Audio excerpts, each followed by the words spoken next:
Baik pelajar, hari ini kita akan belajar macam mana nak selesaikan persamaan linear ya. So, apa maksud selesaikan persamaan linear? Okey, di sini sebenarnya apabila kita diberi satu persamaan linear dan kalau kita disuruh untuk selesaikan, maksudnya kita nak cari nilai bagi pemboleh ubah ini. Iaitu untuk soalan ni kita perlu cari nilai X. Itu adalah berapa. So, kenapa kita perlu belajar yang ini? Okey. So, ingat lagi tak contoh 2 yang kita belajar sebelum ini? Okey. Untuk A, satu nombor ditolak dengan 8, bakinya ialah 2. Apabila suatu nombor tolak dengan 8, bakinya 2. Awak mesti ingin nak tahu kan, X ini sebenarnya nilai itu berapa? Selepas dia ditolak 8, bakinya adalah 2. Okey, mungkin dalam bagi awak dah boleh terus kira dapat jawapan sebenarnya 10 tolak 8 dapat 2. Tetapi bagaimana awak boleh dapat 10 itu? Kita perlu ada jalan kerja yang lebih sistematik. So, ini yang kita akan belajar. Ataupun, untuk contoh yang macam Pak Chin, kita biasa akan bertemu dalam kehidupan harian juga. Katakan hari ni awak pergi Harris. Awak nak beli buku dengan nak beli pen. Sama macam Pak Chin. Awak dah tahu nampak tanda harga buku catatan itu harganya RM3 iaitu 300 sen. Okey, tetapi bila awak nak beli pen di situ dia tidak ada tanda harga. So, tapi awak nak guna juga. So, awak terpaksa beli juga. So, awak dah ambil 5 batang. Okey. Lepas tu, awak pergi cashier sana. Okey, cashier dah kira dia suruh awak bayar RM7 untuk jumlah semuanya. So, dari sini, baru awak akan mengira buat tambah tolak darab bahagi untuk dapatkan nilai ataupun harga untuk sebatang pen itu berapa sebenarnya. So, bila awak mengira tu, awak boleh bagi tahu saya tak macam mana awak mengira. So, bila kita tak boleh bagi tahu, maksudnya kita tak ada jalan kerja yang sistematik. So, sekarang saya nak ajar macam mana kita nak dapatkan nilai Y ataupun kita nak dapatkan nilai pemboleh ubah dengan menggunakan cara yang sistematik ya. So, untuk contoh 4 dalam buku teks ini, dia akan tunjuk 3 cara ini. Dan hari ini pun saya akan tunjuk ketiga-tiga cara ini. Okey, kaedah cuba jaya, try and error. Lepas tu, aplikasi konsep kesamaan untuk yang seimbang kiri kanan. Lepas tu, kaedah pematah balikan, maksudnya terbalik. Okey, nanti sebenarnya dalam buku teks dia dah tunjukkan semua ni. Okey, dalam muka surat 127 dan 128. Tapi saya yakin memang ramai tak akan faham kalau saya tak terangkan. So, saya akan terangkan di sini ya. So, untuk contoh 5 nanti saya akan guna cara yang lebih ringkas. So, untuk contoh 4 ni setiap satu saya akan tunjuk di sebelah sini ya. So, mari kita tengok sama-sama. Baik pelajar, untuk kaedah cuba jaya ini saya akan bagi 2 contoh ya. Yang contoh ini saya ambil daripada buku teks. Okey, lepas tu yang contoh ini saya buat sendiri supaya saya nak awak bandingkan ya macam mana cikgu buat. Okey, sekarang sebelum saya mula, saya nak awak tengok persamaan ini dulu ya. Okey, kita nampak ada simbol sama dengan. Okey, sekarang kita jadikan sama dengan itu sebagai yang tengah. Okey, 2x tambah 1 ini berada di depan sama dengan. Di sini kita akan namakan sebagai sebelah kiri. Okey, untuk 7 yang berada di bahagian belakang sama dengan, kita akan namakan ini sebagai bahagian kanan ataupun sebelah kanan. Okey, so nanti bila cikgu sebut sebelah kiri, sebelah kanan, awak sudah tahu sebelah kiri itu bahagian depan sama dengan, sebelah kanan itu bahagian belakang sama dengan. Saya harap semua sudah jelas ya. Okey, sekarang untuk kaedah cuba jaya ini. Okey, kita nak guna kaedah cuba jaya.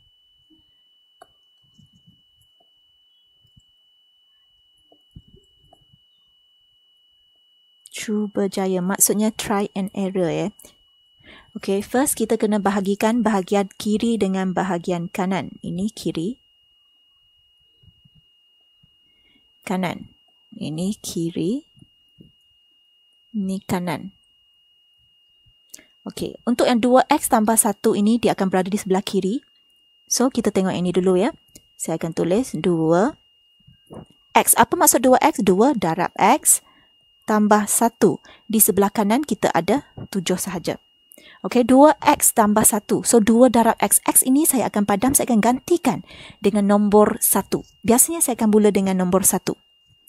So, apa maksud 2 kurungan 1? Maksudnya 2 darab 1 dapat 2. 2 tambah 1 kita dapat 3. Sekarang tengok 3 dengan 7. Okey, masih tidak sama ya. So, sekarang saya perlu terus buat yang kedua pula sekarang. Okey, 2 darab 2 pula. Tadi saya darab 1 kan, sekarang saya darab 2. 2 darab 2, 4. 4 tambah 1, 5. Sebelah kanan 7. Nampak tak? Dari 3 ke 5. Jawapan semakin dekat dengan 7. So maksudnya sekarang cara saya sudah betul. Daripada 1, 2 saya perlu tambah lagi. Okey, supaya jawapan dia sama dengan 7. So sekarang lepas 2 kita guna 3. 2 darab 3 sama dengan 6. 6 tambah 1, 7. Oh yeah, saya sudah dapat jawapan. Okey, so sekarang kiri dengan kanan jawapannya sudah sama. Maka saya boleh buat kesimpulan bahawa saya dah dapat cari jawapannya penyelesaian bagi 2x tambah 1 sama dengan 7. Jawapan untuk x adalah 3. Sebab di sini 7 dengan 7 sudah sama sebab 3 ini. Okey, so penyelesaian untuk persamaan linear ini adalah 3.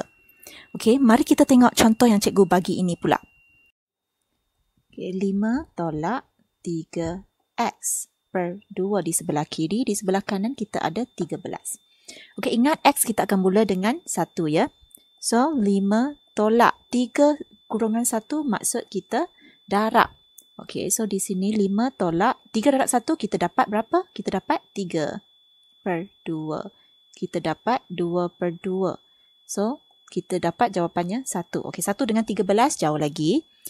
Kita terus kepada 3. Kita gantikan 1 itu dengan 2. Kita gantikan x dengan 2 pula. Sebelah kanan masih 13. Okey. 5 tolak 3 kurungan 2 maksudnya 3 darab 2 ya. So 3 darab 2, 6 per 2. Kita dapat negatif 1 per 2. Oh, negatif 0.5. Nampak? Jauh. Jawapannya dah lari. Okey, daripada positif 1 dia sudah jadi negatif. Negatif semakin jauh daripada positif 13. Maksud di sini x sekarang nilai tak boleh semakin bertambah. Daripada 1, 2 tak boleh kepada 3. Okey, sebab kalau kepada 3 maksudnya jawapan dia pun negatif, nanti akan lari sangat jauh. So di sini saya perlu guna nombor yang lebih kecil daripada 1 yang mula-mula saya guna ni. Okey, nombor yang lebih kecil daripada 1, kosong dengan nombor-nombor negatif. So sekarang saya try pula. Nombor negatif, katakan saya nak guna negatif 2 per 2. Sebelah kanan masih 13. So 5. Okey, sekarang kita nampak ada pendarapannya. 3 darab 2 dapat 6. Lepas tu nenek kita dapat 4. So positif 6 per 2. Kita dapat 11 per 2. So maksudnya 5.5. Okey, kita sekarang dah nampak dah jawapan. Dah mula normal balik ya. Daripada 1 kepada negatif langsung sangat jauh daripada 13. Sekarang daripada 1 sudah jadi 5.5. Maksudnya jawapan arah saya sudah betul. Jawapan semakin dekat dah ya. So maksudnya sekarang nombor negatif yang saya guna 5 tolak 3. Saya lebih kecil daripada negatif 2. Okey. So negatif 4 saya cuba. Okey, bahagi 2. Okey, so sekarang ni maksudnya nenek po ya. Lepas tu 3 darab 4 kita dapat 12. So 5 tambah 12 kita bahagi 2. Kita dapat 17 per 2. 17 per 2 kita dapat 8.5. Sebelah kanan 13. So semakin dekat ya. Kita dah nampak. Okey. So sekarang saya guna lagi nombor yang lagi kecil daripada negatif 4. Saya guna negatif 7 pula. Saya nak cepat kan. Okey. Bagi siapa yang rasa dia nak buat satu-satu boleh, tapi panjang sangat. Kalau negatif 7 nanti jawapan saya sangat jauh daripada 13, saya akan undur. Saya akan guna negatif 6. Lepas tu negatif 5 macam tu. Okey, so ini dah maksudnya cuba jaya ya. Sebelah kanan masih 13. So sebelah kiri kita ada pendarapan. So 5, nenek kita dapat 4, 3 darab 7 kita dapat 21. Bagi 2. Saya dah dapat jawapan. Yes, of course saya dah dapat jawapan. Okey, 13 di sebelah kiri dan 13 di sebelah kanan. Okey, dan penyelesaiannya adalah siapa? Negatif 7 di sini. Okey, so jawapan bagi x saya adalah negatif 7. Penyelesaian untuk persamaan linear ini adalah negatif 7. Okey, so saya harap apa yang saya tunjuk ini awak boleh cuba hadamkan ya. Cuba bandingkan dengan yang saya tunjuk daripada buku teks. So awak boleh rujuk yang ini. Okey, dan cuba fahamkan. Sekarang mari kita tengok kaedah yang kedua, aplikasi konsep kesamaan. Untuk konsep kesamaan, saya masih akan guna dua persamaan linear yang tadi ya. Okey, sekarang mari kita tengok yang pertama dulu. Okay, 2x tambah 1 sama dengan 7. Persamaan linear ini kita perlu selesaikan dengan mengaplikasikan konsep kesamaan. So, first, apa yang kita nak tahu, kita nak selesaikan. Nak selesaikan maksudnya nanti kita nak cari jawapannya x sama dengan berapa. So, di sini di sebelah kiri kita nampak hanya x sahaja. Okey, tak ada nombor lain selain daripada x. Selain daripada pemboleh ubah, tak ada nombor. So, untuk di kanan, kita nak nombor sahaja. Okey, so sekarang mari kita tengok persamaan di atas. Sebelah kiri, kita ada nombor dengan pemboleh ubah. Sebelah kanan, nombor sahaja. So, sebelah kanan saya tak payah tengok sebab sebelah kanan memang saya nak nombor sahaja.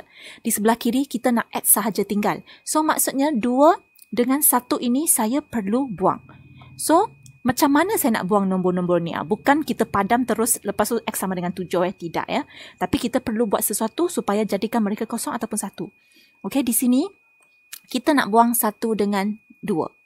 Okey, sekarang macam mana kita nak buang? Ingat, kita akan buang siapa yang jauh dari x dulu.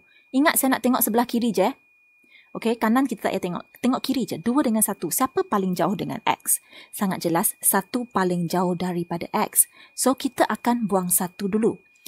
Okey, kita akan buang 1 ni. 1 dengan x, hubungan mereka apa? Hubungan mereka tambah. So, tambah 1. Kalau saya nak jadikan 1 itu kosong, saya nak hilangkan dia. Kalau tambah 1, saya perlu tolak 1 supaya saya boleh dapat kosong. So, ini cara yang saya buang. Okey, bukan buang saya dengan padam 1 itu sahaja. Tapi saya buat sesuatu operasi supaya 1 itu boleh hilang. Operasi yang apa patut saya buat? Kita akan tengok dia dengan 1 itu, dengan x ya. Apa hubungan mereka? Hubungan mereka kalau tambah, kita buat tolak. Okey, sekarang sama-sama kita buat. 2x kita tak boleh buat apa, kita salin ya. Tambah 1. So, nak hilangkan tambah 1 ini, kita tolak 1. Sebelah kanan kita salin macam biasa. Tapi ingat, sebab kita tengah mengaplikasikan konsep kesamaan. Maksudnya di sebelah kiri, apa yang saya buat, sebelah kanan pun patut ikut. Sebelah kiri saya tolak 1, betul? So, sebelah kanan pun saya patut ikut tolak 1. Okay, sebab konsep kesamaan, kita nak adil. Okay, so sekarang, sebelah kiri kita tinggal 2x. Tambah 1 tolak 1 kita dapat kosong. Kosong tidak perlu ditulis ya. So, kosong kita padam, kita tak payah tulis. Kita tinggalkan macam tu je. 7 tolak 1 dapat 6. Okey, sekarang saya dah berjaya hapuskan 1. Okey, sekarang mari kita tengok 2 ini macam mana saya nak hapuskan. First, ingat macam tadi, macam mana saya hapuskan 1, saya tengok apa hubungan 1 dengan x. Sekarang 2 dengan x, apa hubungan mereka? Mereka sekarang hubungannya adalah darab sebab 2x maksudnya 2 darab x. So, kalau darab 2, saya nak hilangkan darab 2 itu, saya akan terbalik. Darab kita akan buat bahagi 2. Kalau tadi tambah, kita buat tolak. Tolak kita buat tambah. Kalau darab kita buat bahagi. Sebelah kiri saya bahagi 2. Supaya saya nak hilangkan yang darab 2 tu ya. So sebelah kanan saya buat apa? Yes, perlu ikut bersama. Kalau sebelah kiri buat apa, sebelah kanan pun wajib ikut. Sebab konsep kesamaan. Okay, so di sini, sebelah kiri sekarang, 2 bahagi 2, kita dapat 1. 1x sama dengan 6 bahagi 2, kita dapat 3. So, apa maksud 1x? 1x maksudnya 1 darab x. 1 darab x, 1 darab 6, kita dapat apa? 6. 1 darab 7, kita dapat 7. Kalau 1 darab x, kita dapat x. So, 1 itu sebenarnya kita tak perlu tulis. So, saya sudah selesaikan persamaan linear ini. Jawapannya x sama dengan 3. Mari kita cek yang tadi kita guna kaedah cuba jaya. Nampak tak? Jawapan dia, x sama dengan 3. Sama. Ini kaedah cuba jaya. Okey, ini kaedah konsep kesamaan. Korang bandingkan macam mana saya buat dengan 2 cara ini ya. Okey, so saya harap semua faham. Sekarang mari kita tengok contoh yang saya beri. Okey, kita buat cara yang sama, konsep kesamaan juga. Sebelah kiri kita ada nombor dan pemboleh ubah. Sebelah kanan ada nombor sahaja. Macam biasa, memang sebelah kanan sudah ada nombor, so kita tak payah tengok sebab memang kanan kita nak nombor. Okey, di sebelah kiri kita nak x sahaja yang tinggal. So, 5, 3 dengan 2 perlu dipindahkan. So, nak pindahkan mana satu dulu? So, katakanlah 3 ini duduk di sebelah x sahaja. 5 duduk di sebelah rumah x. 2 ini dia duduk di tingkat bawah x. So, siapa paling jauh daripada x di sini? So, 2 yang paling jauh daripada x. So, di sini kita cek dulu ya. X di atas, 2 di bawah. Hubungan mereka apa? Bahagi. So, kalau bahagi kita perlu buat apa? Kalau bahagi 2 kita perlu darab 2 supaya kita boleh hilangkan 2 ini.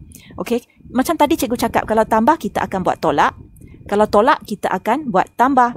Okey, kalau darab kita akan buat bahagi. Bahagi kita akan buat darab. So ini bahagi kita akan buat darab. Okey, so sekarang kita akan darab 2 di sebelah kiri. So 5 tolak 3. X per 2. Nak hilangkan per 2 saya perlu darab 2. So di sebelah kanan 13. Sebab konsep kesamaan, sebelah kiri darab 2, sebelah kanan ikut darab 2. Okey, so di sini 2 dengan 2 saya boleh bahagi. 2 bahagi 2 kita dapat 1 ya. So 5 tolak 3x. Sebenarnya per 1. Tetapi per 1 ini tidak payah tulis ya. Okey. Sama dengan 13 darab 2 kita dapat 26. So sekarang bentuk ini dah macam bentuk yang ni betul. So dah senang sikit ya. So 5 tolak 3x. 5 dengan 3. Siapa paling jauh daripada x? 5 yang paling jauh daripada x. Okey, so kita akan pindahkan 5 dulu. 5 dengan x, hubungan mereka apa? Hubungan sini bukan tolak ya, sebab tolak ini kepunyaan 3. Okey, so 5 ini tak ada sign. Maksudnya simbol di depan adalah tambah. Sebenarnya hubungan 5 dengan x ini adalah tambah. Okey, so di sini kalau tambah 5, saya nak hilangkan tambah 5, saya perlu tolak balik 5. Bagus. Okey, so 5 tolak 3x, saya nak hilangkan 5, saya perlu tolak 5. So, sebelah kanan pun sama. 26 tolak 5.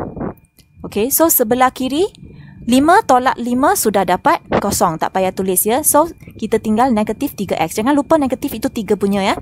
Okey, sekarang sama dengan 21. Sekarang kita nak buang negatif 3. Okey, apa hubungan negatif 3 dengan x? Cikgu, ini hubungan mereka tolak. Ya ke? Kalau hubungan tolak maksudnya x tolak 3 ataupun 3 tolak x. Masalahnya sekarang negatif ini 3 dengan apa x, hubungan mereka apa? Sini darab. So kalau sini darab maksudnya ini bukan operasi tolak, tetapi ini hanya ada satu simbol sahaja, iaitu maksud dia negatif. So ingat, kalau itu kita akan panggil tolak apabila depan itu ada nombor. Kalau depan ada nombor maksudnya 2 tolak 3. Depan tak ada benda maksudnya ini adalah negatif 3. So saya harap semua sangat jelas ya, negatif dengan tolak itu. Okay, so di sini dia dengan negatif 3 adalah hubungan darab. So di sini kalau darab negatif 3, kalau darab kita perlu buat apa? Bahagi. Yes, kita bahagi negatif 3. Jangan lupa negatif ya. Kesian negatif selalu kena lupakan kan. Okey, sebelah kiri kita bahagi negatif 3. Sebelah kanan kita bahagi negatif 3 juga. Sebab konsep kesamaan. So, di sini nenek kita akan dapat po. So, 3 dengan 3 saya boleh bahagi. Dia dapat 1. So, x per 1 tak payah tulis ya. So, x sama dengan 21 bahagi negatif 3 tidak dapat negatif 7. Mari kita cek kaedah yang cuba jaya tadi. Nampak tak? X sama dengan negatif 7. Ini kaedah cuba jaya. Jalan kerja dia panjang. Okey, untuk dapatkan negatif 7. Tetapi untuk kaedah kita aplikasikan konsep kesamaan, ini je jalan kerja saya. So, awak sendiri tengoklah, awak sendiri bandingkan. Okey, sekarang mari kita tengok kaedah yang ketiga pula. Okey, pematahbalikan. Untuk kaedah pematahbalikan, saya masih akan guna kedua-dua persamaan linear yang tadi ya. Okey, sekarang mari kita tengok macam mana kita nak selesaikan persamaan linear dengan menggunakan kaedah ini. So, untuk menyelesaikan dengan kaedah pematahbalikan, kita akan bekerja daripada belakang. So, macam mana kita nak buat? Mari ikut saya. Okay, sekarang kita kena cari mana pemboleh ubah. So, pemboleh ubah yang kita ada, X di sebelah kiri. Sebelah kanan tak apa, sebelah kanan memang nombor sahaja. So, kita abaikan. Kita just biarkan dia je. Okay, sekarang kita dapat tahu X di sini. Dan sekarang, saya perlu awak kenal pasti apa operasi yang telah dijalankan oleh X di sebelah kiri. Semua operasi.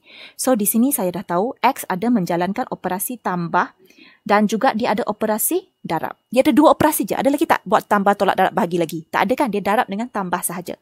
Okay, so ini dua je operasinya. So, sekarang saya kena keluarkan semua operasi yang dia dah buat. So, X dia ada buat darab, dia ada buat tambah. Apa yang saya patut tulis dulu? Okay, cari siapa yang paling dekat dengan dia dulu. Darab dulu ke tambah dulu? So, yang paling dekat dia sebenarnya adalah 2. So, kita akan tulis 2 dulu. So, dia dengan 2 buat operasi apa? Darab. Okay, lepas tu, lepas darab 2, dia tambah dengan 1. So, saya akan tulis tambah 1. Okay, lepas tu sama dengan 7. Saya salin macam biasa, buat anak panah, sama dengan 7. Okey, ini step yang pertama. Kita tulis ataupun kita keluarkan semua operasi yang telah X buat dalam di sebelah kiri. Okey, selepas itu langkah yang kedua.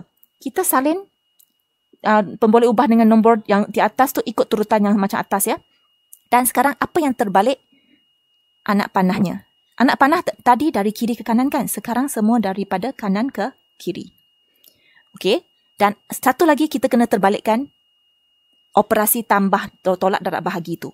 Ingat, ini sama macam yang tadi konsep kesamaannya. Kalau tambah kita jadikan tolak, tolak kita jadikan tambah. Kalau darab kita jadikan bahagi, bahagi kita akan jadikan darab. So di sini kita nampak dah tambah satu. Lepas tu kalau di bawah anak panah yang terbalik kita akan buat tolak satu. Darab 2, di bawah kita akan buat bahagi 2. Itu je. Okey, dan sekarang kita perlu bekerja daripada belakang. Ingat, dari belakang. So, di sini ada tolak, kita ada bahagi. So, jangan bagi tahu saya, cikgu, saya mau guna BODMAS mah. So, saya perlu buat bahagi dulu. Tidak ya. Untuk pematah balikkan, tak ada BODMAS. Jangan ikut BODMAS. Kita perlu ikut turutan anak panah. Ini sangat penting. Kalau siapa sudah ikut BODMAS, terus salah jawapannya semua. So, kita perlu ikut anak panah. So, operasi yang pertama, 7 dengan 1. So, 7 akan tolak 1. Kita ikut operasi yang di sini ya. Okey, so di sini kita tahu, saya guna pen warna lain. So, 7 tolak 1. Ini operasi yang pertama ya. Okey, kita dapat 6. Selepas saya tolak 1, saya buat apa lagi? Saya bahagi 2 lagi. So, di sini di bawah ini 6 bahagi 2 sama dengan 3. So, ada lagi tak operasi yang kita belum buat lagi? Tak ada. So, ini sahaja. X kita, jawapannya adalah 3. Mari kita cek dengan atas. Sama kan? Dengan yang konsep kesamaan, X sama dengan 3. Okay, so nanti awak boleh bandingkan ketiga-tiga ni konsep kesamaan dengan Jubajaya. Nanti awak bandingkan. Okay, mana satu yang awak lebih faham ya? Okay, so kita dah habis.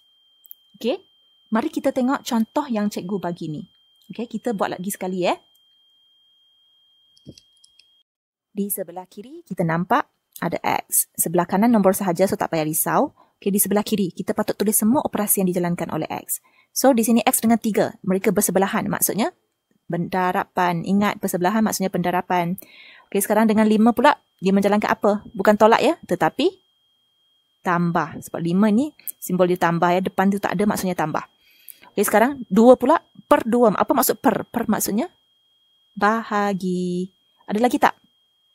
Operasi. Tak ada kan? So, itu je. Ada 3 operasi di sini ya. So, sekarang kita patut tulis semua operasi yang dijalankan oleh X. So, kita mula dengan X. Lepas tu anak panah. Okey, kita akan cari nombor yang paling dekat dengan X dulu. Kita akan tulis dulu. So, paling dekat dengan X siapa? Negatif 3. So, apa operasi dengan negatif 3? Darab negatif 3. Okey, lepas negatif 3, 5 dengan 2. Siapa paling dekat dengan X? Kita tulis dulu. So, 5. 5 yang paling dekat dengan X dulu. Okey, sekarang 5 operasi apa? Tambah. Okey, lepas 5, baru bahagi 2. Okey, kita ikut turutan Okey, lepas tu sama dengan 13. Kita buat macam tadi, anak panah sama dengan 13. Okey, langkah kedua, kita salin macam yang di atas. Kita ikut. Saya buat bawah sikit lah. X, negatif 3. Ikut urutannya. Ikut yang urutan di atas. Lepas tu, saya buat apa? Anak panah yang terbalik dengan atas. Kita buat dari belakangnya. So, maksudnya dari kanan ke kiri. Okey, sekarang, apa yang perlu kita terbalikkan?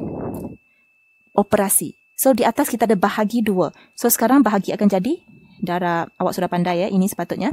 Okey, kalau atas tu tambah 5, bawah tu tolak 5. Atas darab negatif 3, bawah bahagi negatif 3. Sekarang kita buat kerja dari belakang. Ingat, jangan ikut BODMAS. Tak boleh kata, kita pernah belajar BODMAS, saya kena buat bahagi darab dulu, baru saya buat tolak. Tak boleh Dalam pematah balikkan, tak ada BODMAS. Kita perlu ikut urutan dari belakang. Okey, so yang pertama, saya akan buat yang 13 dengan 2 dulu. So, 13 akan darab dengan 2. Saya dapat 26. So, daripada 26 ini, saya buat apa? Saya tolak dengan 5. Ini langkah yang kedua. So, 26 ini saya tolak dengan 5. Saya dapat 21. 21 saya perlu bahagi negatif 3. So, 21 saya perlu bahagi negatif 3. Jawapan negatif 7. So, penyelesaiannya nilai bagi X adalah negatif 7. Mari kita cek yang di atas. Kaedah konsep kesamaan. Nampak tak? Negatif 7 juga. Okey, untuk kaedah cuba jaya negatif 7 juga. Okey, so di sini jawapannya semua sama. So tak kisah dia kaedah apa, asalkan awak punya jalan kerja betul, semua jawapan akan sama. Okey, so hari ini tadi saya sudah terangkan untuk 3 kaedah ya. 1, cuba jaya. 2, konsep kesamaan. Yang 3, pematah balikan. Untuk ketiga-tiga cara ni sebenarnya sesuai ya untuk diguna untuk menyelesaikan persamaan linear. Tetapi saya nak bagi tahu ya, untuk yang pematah balikan, dia hanya sesuai untuk soalannya di mana yang di sebelah kanan persamaan linear hanya ada nombor sahaja. Okey, dia tak boleh ada pemboleh ubah. Contoh, kalau ada soalan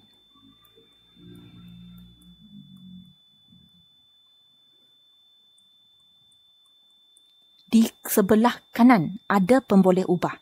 So, awak tidak sesuai guna cara pematah balikan. Okey, tetapi untuk cara cuba jaya dengan konsep kesamaan tak ada masalah. Okey, tetapi untuk pematah balikan dia tak sesuai ya.